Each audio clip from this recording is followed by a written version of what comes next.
blessing today.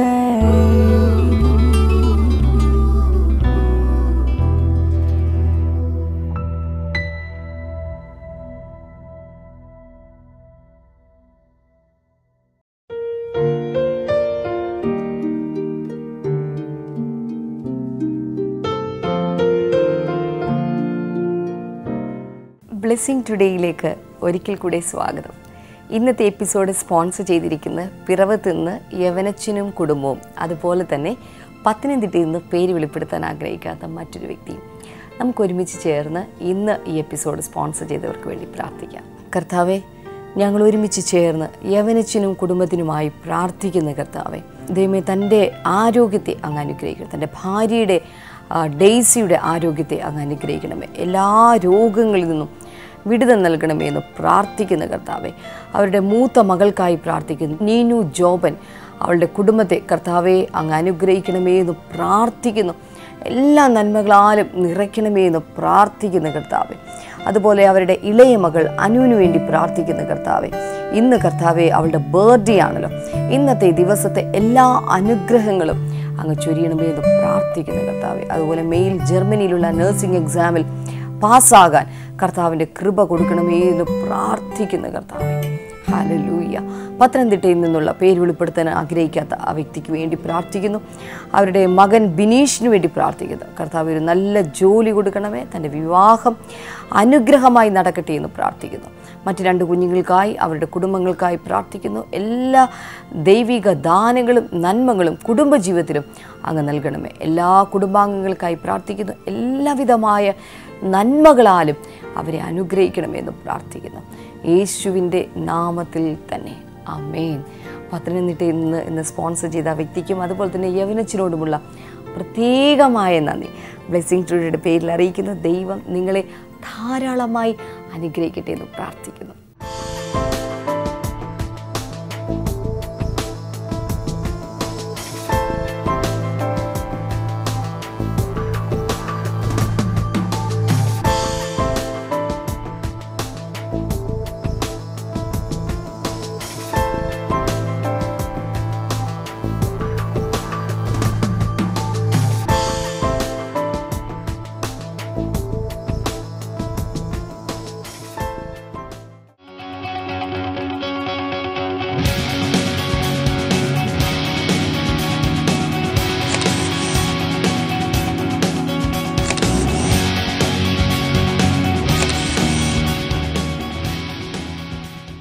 ഈ സഹോദരിയുടെ പേര് ജെസ്സി എന്നാണ്.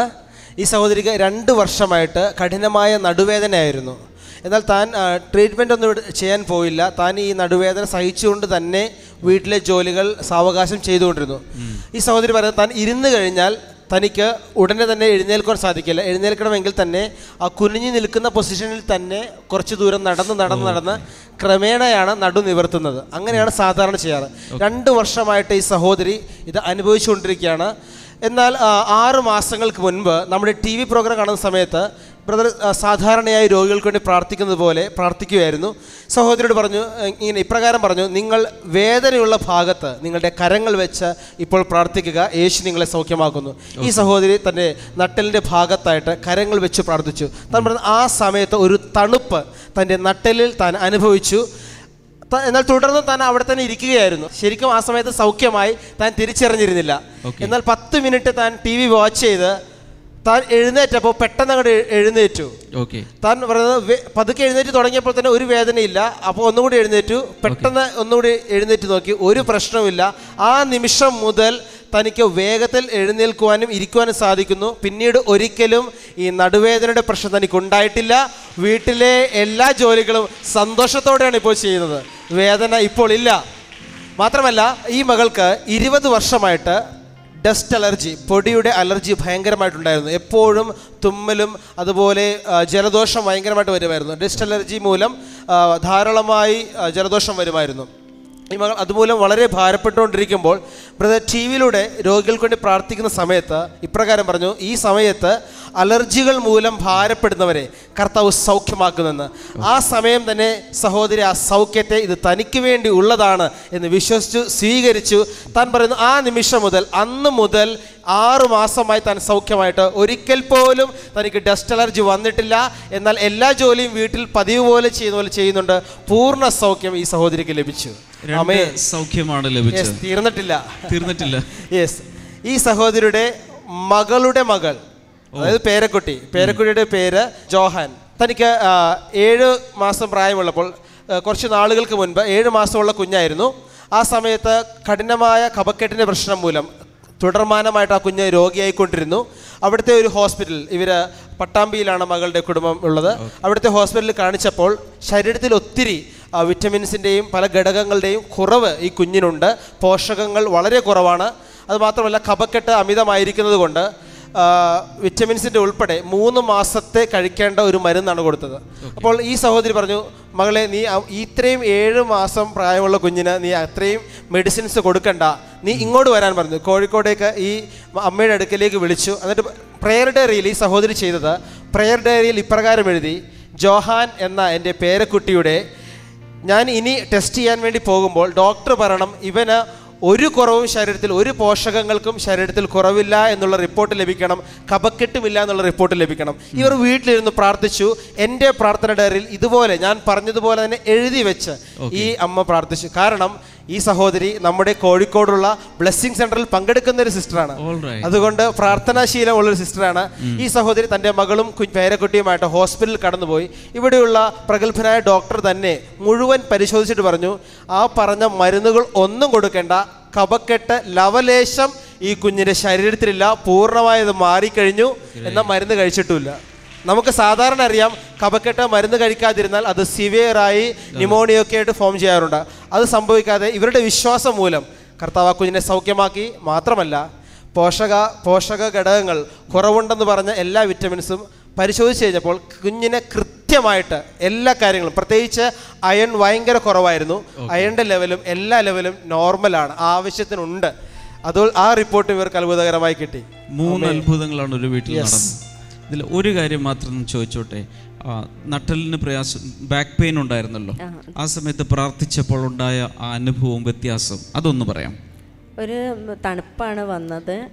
ഇങ്ങനെ കൈവച്ചിട്ട് ഒരു കൈ ഇങ്ങനെ ഒരു കൈ ഇങ്ങനെ വെച്ച് വേദനയുള്ള സ്ഥലത്ത് വെച്ച് പ്രാർത്ഥിച്ച് കുറച്ച് കഴിഞ്ഞപ്പോൾ ഒരു തണുപ്പ് വന്നു. പക്ഷെ അന്നേരം ഒന്നും മനസ്സിലായിട്ടില്ല. പിന്നെ പെട്ടെന്ന് TV ഓഫ് ചെയ്ത് പ്രാർത്ഥന കഴിഞ്ഞപ്പോൾ TV ഓഫ് ചെയ്തിട്ട് ഇരുന്ന് പെട്ടെന്ന് എണീറ്റ സമയത്ത് ഒരു വേദന ഇല്ലായിരുന്നു ആ സമയത്ത് തന്നെ. പിന്നെ അന്ന് തൊട്ടിട്ട് ഇന്ന് വരെ വേദന വന്നിട്ടില്ല. എത്ര നാളായി സൗഖ്യം ലഭിച്ചിട്ട്? ഒരു 6 മാസമായിട്ടുണ്ടാവും. 6 മാസമായി. ഈ 6 മാസവും കർത്താവ് സൗഖ്യത്തോടുകൂടെ നടത്തുകയാണ്.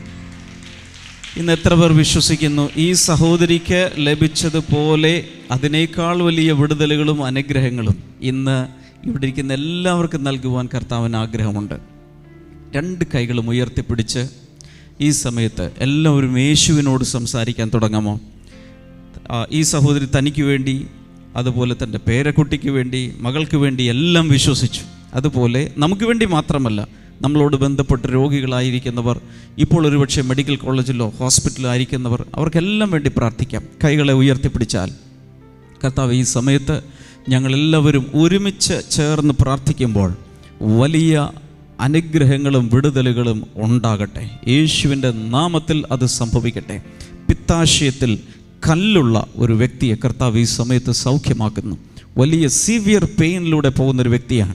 യേശുവിൻ്റെ നാമത്തിൽ ഇപ്പോൾ ആ സൗഖ്യം ഉണ്ടാകട്ടെ. അലർജികൾ സൗഖ്യമാകട്ടെ. Thank you Jesus. മാരകമായ രോഗങ്ങൾ വരെ ഈ സമയത്ത് എല്ലാ ഇടങ്ങളിലും സൗഖ്യമാകുന്നതിനാൽ ഞങ്ങൾ നന്ദി പറയും. ദൈവസന്നിധിയിലേക്ക് കർത്താവെ ഓരോരുത്തരെയും വ്യക്തിപരമായി സമർപ്പിച്ച് ഞങ്ങൾ പ്രാർത്ഥിക്കുന്നു. കർത്താവെ, ഈ അത്ഭുത സാക്ഷ്യങ്ങളിലൂടെ നിൻ്റെ നാമം മഹത്വപ്പെടുകയും അനേകർ വിശ്വസിക്കുകയും അനേകർക്ക് ഇതിനേക്കാൾ വലിയ വിടുതലുകൾ ലഭിക്കുകയും ചെയ്യട്ടെ. യേശുവിൻ നാമത്തിൽ തന്നെ ആമേൻ.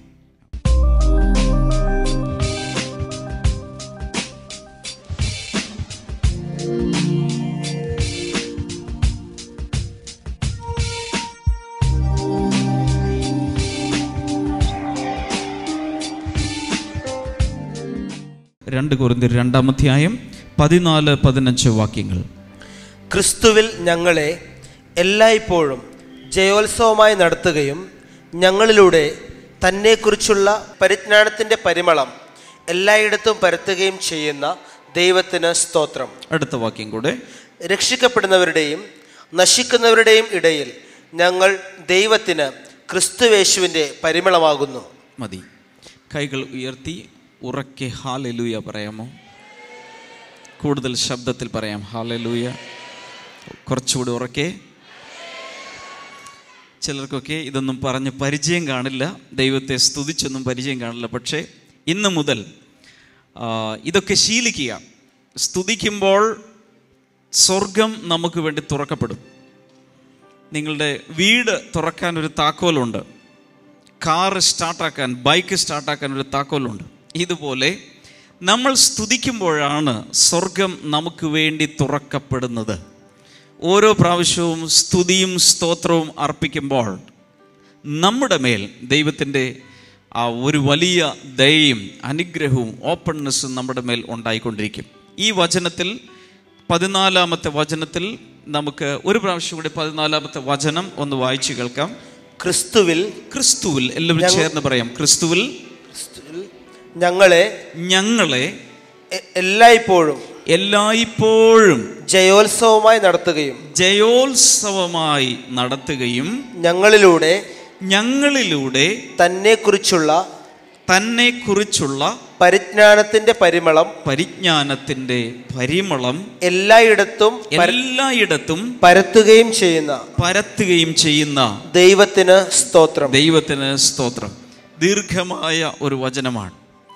ഈ വചന ശുശ്രൂഷയിൽ വളരെ ശ്രദ്ധിച്ചിരിക്കുന്നവരുടെ മേൽ ഞാൻ വിശ്വസിക്കുന്നു ഇതിനിടയിൽ തന്നെ അനുഗ്രഹങ്ങളും വിടുതലുകളും വന്നുകൊണ്ടിരിക്കും. പ്രത്യേകിച്ച് പരിശുദ്ധാത്മാവ് എന്നോട് പറഞ്ഞൊരു കാര്യം, നിരാശ, ഭയങ്കരമായി നിരാശയുമായിരിക്കുന്ന കുറച്ചധികം പേർ ഇതിനകത്തുണ്ട്. ഈ വചന ശുശ്രൂഷയുടെ ഇടയിൽ ആ നിരാശ എവിടേക്കോ മാറിപ്പോവും. എത്ര പേർ അത് വിശ്വസിക്കുന്നു? കൈകൾ അടിച്ച് യേശുവിന് നന്ദി പറയാം. ഒരു വലിയ സന്തോഷത്തിൻ്റെ സമൃദ്ധിയോടുകൂടെ മടങ്ങാൻ യേശു നമുക്ക് കൃപ തരാൻ പോകുകയാണ്. ഹല്ലേലൂയ. ഇവിടെ യേശു കർത്താവ് നമ്മുടെ ജീവിതത്തിൽ ചെയ്യുന്ന ഒരു വലിയ അനുഗ്രഹത്തെക്കുറിച്ചാണ് ഇവിടെ പറയുന്നത്. എൻ്റെ ജീവിതത്തിൽ ഉൾപ്പെടെ നമ്മുടെ എല്ലാവരുടെയും ജീവിതത്തിൽ പലപ്പോഴായി പല പരാജയങ്ങൾ വന്നിട്ടുണ്ട്. ചില കാര്യങ്ങളിൽ നമ്മൾ പരാജയപ്പെട്ടു പോകുന്നു. പരാജയം വന്ന് ഭവിക്കുമ്പോൾ പലപ്പോഴും സംഭവിക്കും, നമ്മൾ മറ്റുള്ളവരുമായി നമ്മെ താരതമ്യപ്പെടുത്തും. അതേ സമയത്ത് ഇന്നയാൾക്ക് ജയം ലഭിച്ചു, ഞാൻ തോറ്റുപോയി. ഒരു ബിസിനസ് ആരംഭിച്ചു, ചിലരൊക്കെ ബിസിനസ് നല്ല രീതിയിൽ ചെയ്യുന്നു, എൻ്റെ ബിസിനസ് പൊട്ടിപ്പോയി. ചിലർ നല്ല രീതിയിൽ കുടുംബജീവിതം നയിക്കുന്നു, എൻ്റെ വിവാഹ ജീവിതത്തിൽ ഒത്തിരി പ്രശ്നങ്ങളുണ്ട്. പഠിക്കുന്ന കുഞ്ഞുങ്ങൾ ചിന്തിക്കും, ചിലർക്കൊക്കെ നല്ല മാർക്കുണ്ട്, പക്ഷേ എനിക്ക് അത്രയും മാർക്ക് ലഭിക്കുന്നില്ല. സ്പോർട്സിൽ ചിലർക്ക് വളരെ മികവുണ്ട്, ചിലർക്ക് മികവ് ലഭിക്കുന്നില്ല. ഇതൊക്കെ എല്ലായിടത്തും ഉണ്ടാവും. ഇങ്ങനെ താരതമ്യപ്പെടുത്തി നമുക്ക് ഭയങ്കരമായി ചില സമയത്ത് ദുഃഖങ്ങൾ വരും. എൻ്റെ ജീവിതത്തിൽ അതില്ലല്ലോ. പക്ഷേ ഇന്നൊരു സന്തോഷ വാർത്ത എനിക്ക് പറയാനുള്ളത്, നമ്മുടെ പരാജയങ്ങളുടെ എല്ലാ കാര്യങ്ങളും, പരാജയങ്ങൾ മുഴുവനും കൂടെ ഒരു ഭാണ്ഡത്തിലാക്കി അത് ഇന്ന് നമ്മൾ യേശുവിൻ്റെ കയ്യിലേക്ക് കൊടുക്കാൻ പോകുകയാണ്. കാരണം യേശുവിൻ്റെ കയ്യിലേക്ക് ആ പരാജയങ്ങൾ പോയി കഴിയുമ്പോൾ യേശുവിൻ്റെ ജയം നമ്മുടെ കയ്യിൽ വന്നു ചേരും. എത്ര പേർ അത് വിശ്വസിക്കുന്നു? കൈകൾ അടിച്ച യേശുവിന് നന്ദി പറയാം. ഹല്ലേലൂയ. ഞാൻ സാധാരണ പറയാറുള്ള ഒരു ഉദാഹരണം നിങ്ങളോട് പറയാം. ഒരു സൈന്യം യുദ്ധത്തിന് വേണ്ടി പുറപ്പെടുകയാണ്. രാജാവുണ്ട്, കൂടെ സൈന്യാധിപന്മാരുണ്ട്, എല്ലാവരും കൂടെ യുദ്ധത്തിന് പുറപ്പെട്ടു. പോകുന്ന വഴിക്ക് ഭയങ്കരമായ യുദ്ധം നടന്ന സമയത്ത് കുറേ പടയാളികൾക്കൊക്കെ മുറിവേറ്റ്, ചിലരുടെ കൈ നഷ്ടപ്പെട്ടു, ചില വിരൽ നഷ്ടപ്പെട്ടു, ചിലർക്ക് ആഴത്തിൽ മുറിവുകളുണ്ടായി. ഇതൊക്കെ സംഭവിച്ചു. ഒരുപക്ഷെ ചില പടയാളികൾ മരിച്ചെന്നിരിക്കും. ഇതൊക്കെ സംഭവിക്കുമ്പോഴും അവസാനം ഈ രാജാവും ഈ സൈന്യവും ജയിക്കുകയാണെന്നിരിക്കട്ടെ. ജയിക്കുകയാണെങ്കിൽ ആ ജയം ആ സൈന്യത്തിൻ്റെ മുഴുവൻ ജയമാണ്. അതിനിടയിൽ ചിലർക്കൊക്കെ മുറിവേറ്റാലും ചിലർ താഴെ വീണാലും ഇതൊന്നൊരു പ്രശ്നമല്ല. കാരണം എന്താണ്? ആ സൈന്യം, ആ രാജാവ് ജയിച്ചു എന്ന് വെച്ചാൽ ആ ടീമിലുള്ള, സൈന്യത്തിലുള്ള എല്ലാവർക്കും ആ ജയത്തിൻ്റെ ഷെയർ കിട്ടും. ഇതുപോലെ യേശുവിൽ വിശ്വസിക്കുന്ന വ്യക്തികൾക്ക് സ്വന്തം ജീവിതത്തിൽ, പേഴ്സണൽ ജീവിതത്തിൽ തോൽവികളും പ്രയാസങ്ങളും ഉണ്ടെങ്കിലും യേശു ജയിച്ചവനായതുകൊണ്ട് അവൻ്റെ സൈന്യത്തിൽ ചേർന്നിരിക്കുന്ന എല്ലാവർക്കും ആത്യന്തികമായ ജയം ഉണ്ട്. എത്ര പേർക്ക് ഞാൻ പറഞ്ഞത് മനസ്സിലായി? കൊച്ചു കൊച്ചു പരാജയങ്ങളോ തോൽവികളോ ഒന്നും പ്രശ്നമല്ല. യേശു പറഞ്ഞു, ഞാനിതാ ലോകത്തെ ജയിച്ചിരിക്കുന്നു, ഞാൻ ജയാളിയായ ഒരു വ്യക്തിയാണ്. അങ്ങനെ യേശു ജയാളിയായതുകൊണ്ട് അവൻ്റെ ജയത്തിൽ നമുക്ക് എല്ലാവർക്കും പങ്കുണ്ട്. ഹല്ലേലൂയ. ഇവിടെ പൗലോസ് അപ്പോസ്തലൻ പറയുന്നത്, എല്ലായിടങ്ങളിലും ഞങ്ങളെ യേശു ജയോത്സവമായി നടത്തുന്നു. അപ്പോൾ തന്നെ തൻ്റെ ജീവിതത്തിൽ പല പരാജയങ്ങളും ഉണ്ടായിട്ടുണ്ട്, പല സ്ഥലങ്ങളിൽ തല്ല് കിട്ടിയിട്ടുണ്ട്, പ്രശ്നങ്ങൾ ഉണ്ടായിട്ടുണ്ട്, ചില പട്ടണങ്ങളിൽ നിന്നും ഓടിച്ചു വിട്ടിട്ടുണ്ട്. ഇതെല്ലാം നടക്കുമ്പോഴും അദ്ദേഹം എന്താ പറയുന്നത്? യേശുവിൽ ഞാനൊരു ജയാളിയാണ്. കൈകൾ ഉയർത്തിപ്പിടിച്ച് മുഷ്ടി ഇങ്ങനെ ചുരുട്ടിപ്പിടിച്ചുകൊണ്ട് എല്ലാവരും ചേർന്ന് പറഞ്ഞ്, യേശുവിൽ, ഉറക്കെ, യേശുവിൽ ഞാൻ ജയാളിയാണ്. ഒരു പ്രാവശ്യം കൂടെ, ഞാൻ ജയാളിയാണ്. യേശു ഇല്ലെങ്കിൽ ചിലപ്പോൾ നമ്മൾ തോറ്റുപോകും. യേശു ഇല്ലെങ്കിൽ നമ്മുടെ പരാജയങ്ങളും അതുപോലെ വിജയങ്ങളും എല്ലാം വേറെ വേറെ കണക്ക് കൂട്ടേണ്ടി വരും. പക്ഷേ യേശുവിൽ പരാജയങ്ങളെല്ലാം മാറിപ്പോകുന്നു, നമ്മളെല്ലാവരും ജയാളികളായി മാറുകയാണ്. ഹല്ലേലൂയ. യേശു ജയിച്ചത് കൊണ്ട് നമുക്ക് ജയമുണ്ട്. യേശു ഉയർത്തെഴുന്നേറ്റത് കൊണ്ട് നമുക്കും ഒരു ഉയർത്തെഴുന്നേൽപ്പുണ്ട്. യേശുവിൽ എന്തെല്ലാം ഉണ്ടോ അതെല്ലാം നമുക്കുമുണ്ട്. അത് കൂടാതെ ഒരു കാര്യം കൂടെ പൗലോസ് അപ്പോസ്തലൻ അവിടെ പറയുന്നുണ്ട്. ഇംഗ്ലീഷിൽ വായിക്കുന്നത് ഇങ്ങനെയാണ്: But thanks be to God who always leads us as captives in Christ's triumphal procession and uses us to spread the aroma of the knowledge of Him everywhere. എല്ലാ ഇടങ്ങളിലും ഈ ജയത്തിൻ്റെ പരിമളം പരത്തുവാനാണ് യേശു ഞങ്ങളെ സഹായിച്ചു കൊണ്ടിരിക്കുന്നത്. ഇതെത്ര പേർ വിശ്വസിക്കുന്നു? ഇത് പൗലോസ് എന്ന് പറയുന്ന ഈ വ്യക്തിക്ക് വേണ്ടി മാത്രമുള്ള ഒരു അനുഗ്രഹമല്ല, നമുക്കെല്ലാവർക്കും ഉള്ള ഒരു അനുഗ്രഹമാണ്. നമ്മുടെ എല്ലാവരുടെയും ജീവിതത്തിൽ പരാജയങ്ങൾ ഉണ്ടെങ്കിൽ പോലും യേശുവിൽ നമ്മൾ വിശ്വസിക്കുന്നത് കൊണ്ട് ആ പരാജയങ്ങളെല്ലാം മാറ്റിമറിച്ച് ഒരു വലിയ ജയം കർത്താവ് നമുക്ക് നൽകാൻ പോകുകയാണ്. ഞാൻ ഇനി പ്രഖ്യാപിക്കാൻ പോകുന്ന ചില കാര്യങ്ങൾ വിശ്വസിക്കുന്നവർ ഉറക്കെ ഹല്ലേലൂയ പറയണം. എത്ര പേർ തയ്യാറാണ്? ഹല്ലേലൂയ. ഒരുപക്ഷെ കുടുംബജീവിതത്തിൽ വലിയ തകർച്ചകൾ അനുഭവിക്കുന്ന പലരും ഇവിടെ ഇരിക്കുന്നുണ്ടായിരിക്കാം. എങ്കിലും ഞാൻ പ്രഖ്യാപിക്കുന്നു, അടുത്ത ദിവസങ്ങളിൽ ഒരു വലിയ വിജയം കുടുംബ ജീവിതത്തിൽ കർത്താവ് നൽകാൻ പോകുകയാണ്. ഒരുപക്ഷെ നിങ്ങൾ തന്നെ ചിന്തിക്കുന്നുണ്ടായിരിക്കും, ദൈവഹിതം തന്നെയായിരുന്നോ ഈ വിവാഹം എന്ന് വരെ ചിന്തിക്കുന്നവർ ഇവിടെ കാണും. പക്ഷേ യേശുവിൽ വിശ്വസിച്ചതുകൊണ്ട്, നിങ്ങൾ ഇന്ന് ഈ ബ്ലെസ്സിങ് ഫെസ്റ്റിവലിൽ പങ്കെടുക്കുന്നത് കൊണ്ട്, യേശുവെ അങ്ങിൽ ഞാൻ വിശ്വസിക്കുന്നു എന്ന് വിളിച്ചു പറഞ്ഞതുകൊണ്ട്, ഇനി യേശുവിൻ്റെ ഉത്തരവാദിത്തമാണ് നിങ്ങൾക്കൊരു ജയം നൽകുക എന്നുള്ളത്. ഹല്ലേലൂയ. അതുകൊണ്ട് അടുത്ത ദിവസങ്ങളിൽ തന്നെ ജയം നമ്മുടെ ജീവിതത്തിൽ വന്നുകൊണ്ടിരിക്കും. സാമ്പത്തിക പരാജയം അനുഭവിക്കുന്ന പലരും ഇതിനകത്ത് കാണും. പലതും നഷ്ടപ്പെട്ടു, പലിശ വന്ന് കയറിയിരിക്കുന്നു, കടം വന്ന് കയറിയിരിക്കുന്നു, ജപ്തി വന്ന് കയറിയിരിക്കുന്നു. അങ്ങനെയുള്ള പലരും ഇതിനകത്ത് കാണും. പക്ഷേ യേശുവിൽ അതിനൊരു വിടുതൽ ഉണ്ട്. എത്ര പേർ ഹല്ലേലൂയ പറയും? കടത്തിൽ മുങ്ങിക്കുളിച്ചൊരു വീട്ടിലാണ് ഞാൻ ജനിച്ചു വളർന്നത്. എന്നാൽ യേശു എനിക്ക് വ്യത്യാസം നൽകി. കാരണം ഈ കാണുന്ന സകലവും യേശു കർത്താവ് നിർമ്മിച്ചതാണ്. ഹല്ലേലൂയ. യോഹന്നാന്റെ സുവിശേഷം 1-ാം അധ്യായം ആദ്യ വാക്യങ്ങളിൽ തന്നെ പറയുന്നു, ഉളവായതൊന്നും അവനെ കൂടാതെ ഉളവായിട്ടില്ല. സകലവും യേശുവാണ് സൃഷ്ടിച്ചത്. ആ യേശു നമ്മുടെ രക്ഷകനും നമ്മുടെ ദൈവവും നമ്മുടെ കർത്താവും നമ്മുടെ സുഹൃത്തും എല്ലാമായി മാറിയിരിക്കുകയാണ്. അതുകൊണ്ട് ഓരോ ചുവടുകളായി, ഓരോ സ്റ്റെപ്പുകളായി കർത്താവ് നമ്മെ വിശാലതകളിലേക്ക് കൊണ്ടുവന്നുകൊണ്ടിരിക്കും. വീണ്ടും ഹല്ലേലൂയ പറയാമോ? കൈകൾ തട്ടി യേശുവിന് നന്ദി പറയാമോ? ഉച്ചത്തിൽ ഹല്ലേലൂയ പറയാമോ? കൈകൾ ശക്തിയോടെ അടിച്ച് ഉറക്കെ ഹല്ലേലൂയ പറഞ്ഞ ദൈവത്തെ സ്തുതിക്കാം. യേശുവിൻ്റെ നാമത്തിൽ ഇപ്പോൾ പരാജയത്തെ ഞാൻ ശാസിക്കുന്നു. പരാജയ ഭീതിയിലും ബോധത്തിലും ഇരിക്കുന്നവർ ഇപ്പോൾ പരിശുദ്ധാത്മാവിനാൽ വിടുവിക്കപ്പെടട്ടെ. യേശുവിൻ്റെ നാമത്തിൽ കൈകൾ ശക്തിയോടെ അടിച്ച് പരിശുദ്ധാത്മാവിൻ്റെ നിറവിൽ ദൈവത്തെ സ്തുതിക്കാൻ തുടങ്ങാം. കൂടുതൽ ശക്തിയോടെ അതിശക്തമായി കൈകളെ അടിച്ച് യേശുവിനെ സ്തുതിക്കുമ്പോൾ പരാജയങ്ങളെല്ലാം പൊഴിഞ്ഞ് താഴെ പോകട്ടെ. ജയത്തിൻ്റെ ഒരാത്മാവ് ഇപ്പോൾ വ്യാപരിക്കാൻ തുടങ്ങട്ടെ. എല്ലാ വ്യക്തികളിലും പരാജയങ്ങൾ മാറിപ്പോകട്ടെ. Thank you Jesus, thank you Jesus. ഉച്ചത്തിൽ ദൈവത്തെ സ്തുതിക്കാം. Thank you Lord, thank you Lord, thank you Lord. മാനസിക മണ്ഡലങ്ങളിൽ നിരാശകൾ മാറിപ്പോകട്ടെ. യേശുവിൻ നാമത്തിൽ മാറിപ്പോകട്ടെ.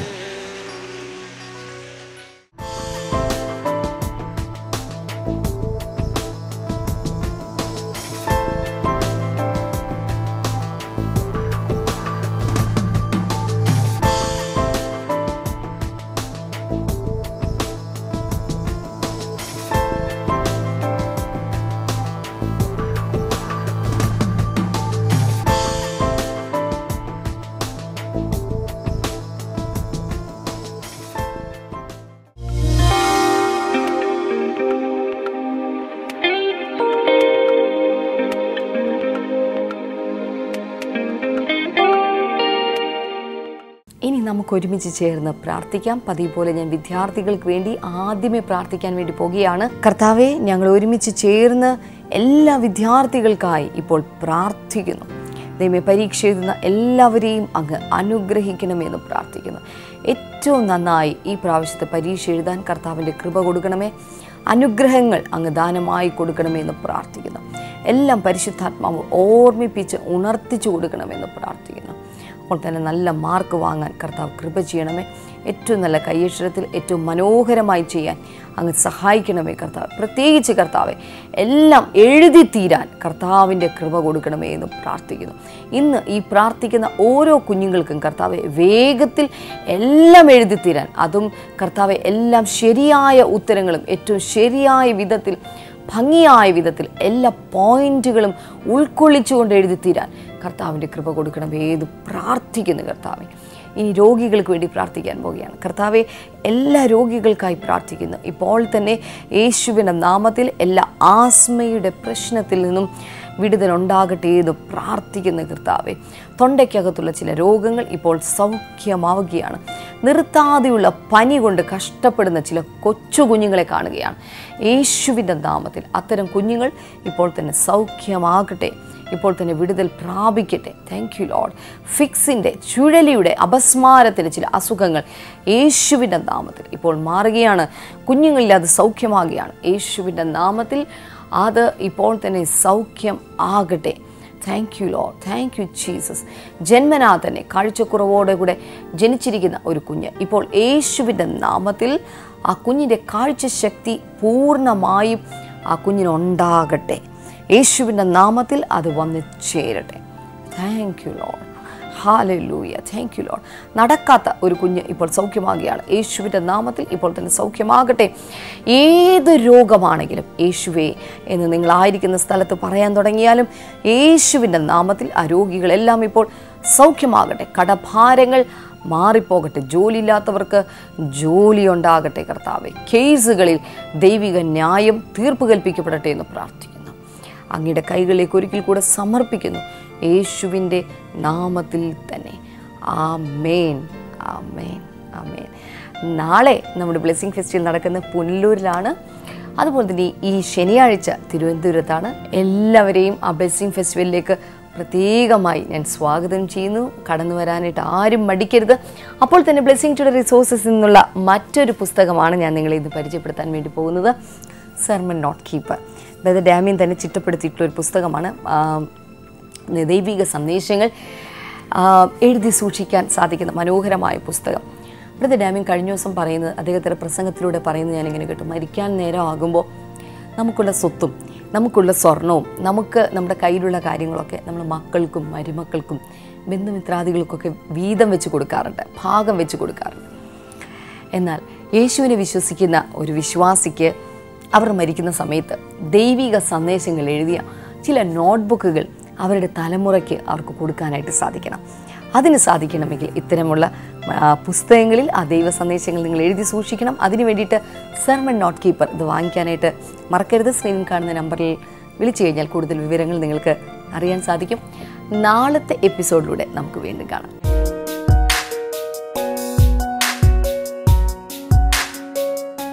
Back to Bible and you. ഇന്നത്തെ ചോദ്യം ഇതാണ്: പാളയത്തിൽ യുദ്ധഘോഷമുണ്ടെന്ന് മോശയോട് പറഞ്ഞതാര്? Who said to Moses that there was a noise of war in the camp? Options: A. Joshua, B. Saul, C. Achan, D. Daniel.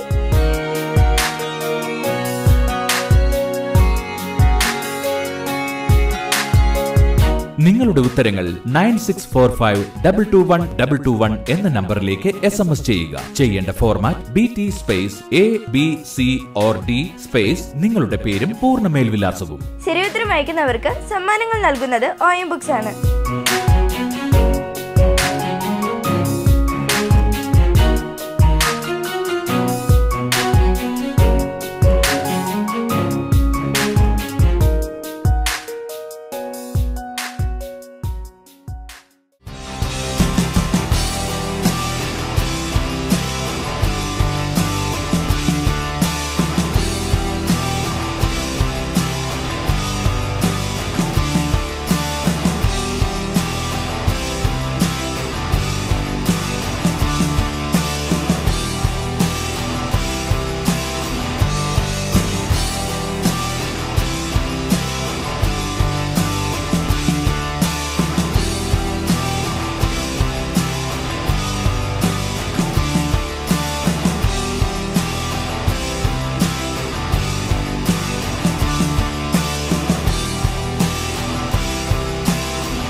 പ്രാർത്ഥനയ്ക്കും മറ്റ് വിവരങ്ങൾക്കുമായി ഇപ്പോൾ തന്നെ വിളിക്കുക 0484 4222 111 0484 4222 ഞങ്ങളുടെ വെബ്സൈറ്റുകൾ www.themasterministries.org, www.blessingtoday.tv, ഇമെയിൽ info@blessingtoday.tv.